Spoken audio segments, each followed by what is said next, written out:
Collisions are all around us. In sports, for example, collisions are common in the game of pool and in tennis. Can we predict the motion of the balls after collisions in these sports? The motion of the balls after they collide can be determined by using the law of conservation of momentum. When the external forces acting on a system of particles are zero, the total linear momentum of the system is conserved. The total linear momentum is comprised of the sum of the linear momentum of object 1 and the linear momentum of object 2, or P1 plus P2. Since total linear momentum is conserved, the sum of the momentums of the two objects before the collision must equal the sum of their momentums after the collision. Therefore, P1I plus P2I equals P1F plus P2F, where the subscript I stands for initial and the subscript F stands for final. Let's look at an example. Consider two balls, M1 and M2. When they collide, the only force acting in the x direction on ball 1 is the force from ball 2, F21, and the only force acting on ball 2 is the force from ball 1, F12. By Newton's third law, these two forces are equal and opposite. There are no external forces acting in the x direction on this system comprised of two particles. Momentum is conserved. In order to understand collisions better, we will divide them into three categories: elastic, inelastic, and completely inelastic, and consider each individually. Let us look at an elastic collision.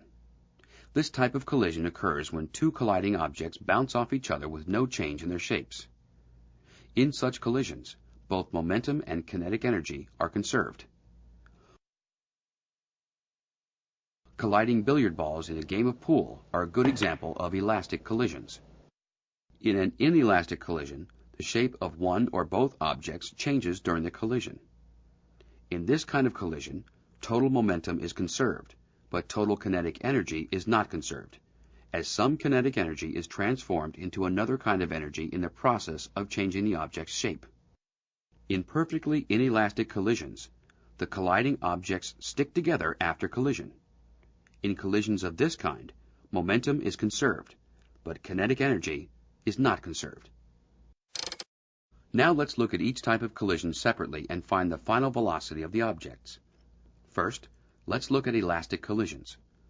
We will look at one-dimensional motion first. Consider two balls with masses m1 and m2 and velocities v1 and v2. The initial momentum of the system is the sum of the momentums of the balls, Pi equals P1I plus P2I.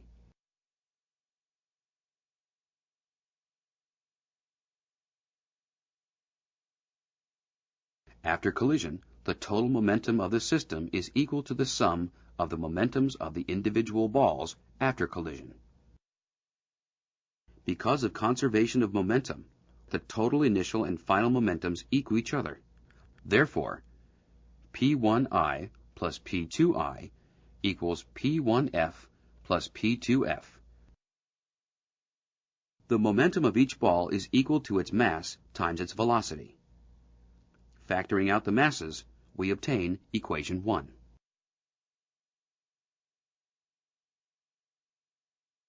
In an elastic collision, kinetic energy and momentum are both conserved.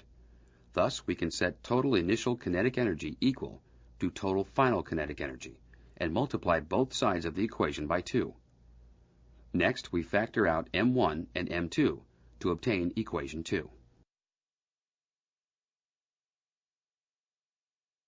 On the left-hand side of the equality for equation 2, we can use the identity that x squared minus y squared equals the quantity x minus y times the quantity x plus y.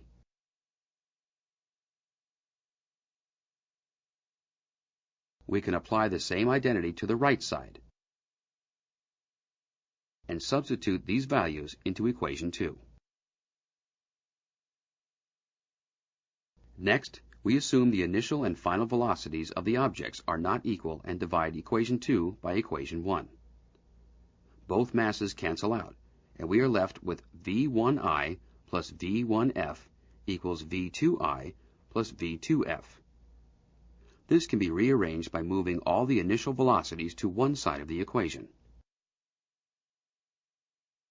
Next, we solve for v2f and place the result back into equation 1.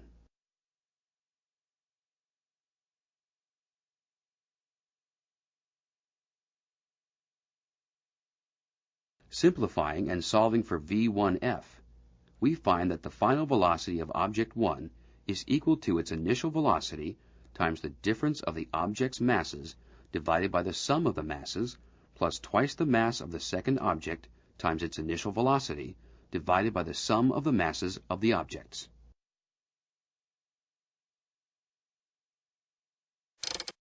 Let us look at some special cases.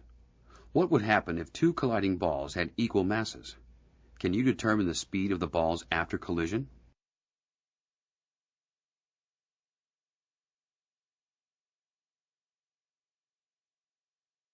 Try again. Try again. Correct. If the masses of the two objects are equal, then m1 equals m2, and the equation for the final velocity of object 1, v1f, reduces to v1f equals v2i. In other words, after the collision, the velocity of the second ball is equal to the velocity the first ball had before the collision, and the equation v2f equals v1i indicates that the balls have exchanged velocities. Now let's see what happens when the two balls have the same mass. This time, ball 1 has an initial velocity, v1i, of 2 meters per second, and ball 2 is at rest. What will the final velocities of the two balls be after the collision?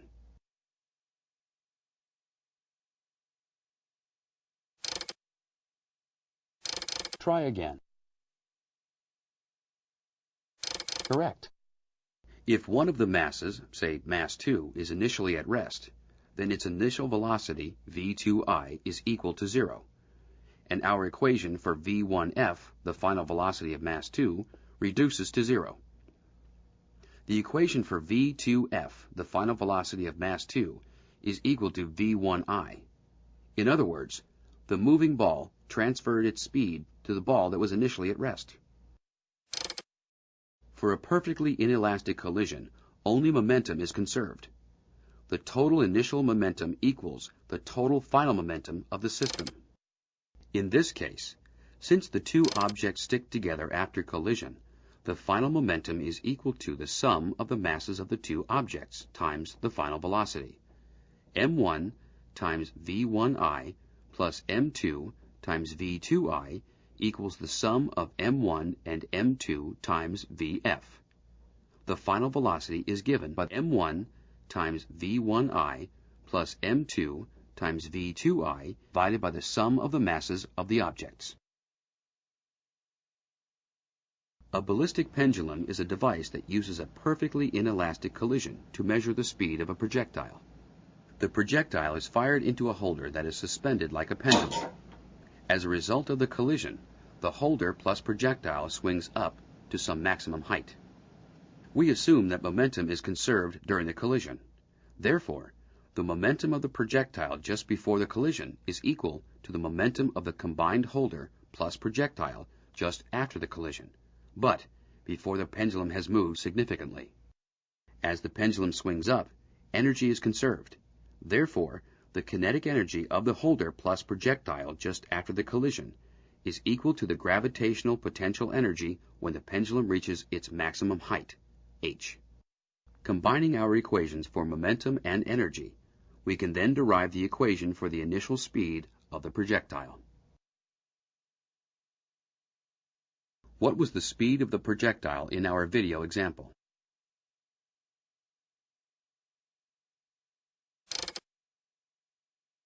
Correct.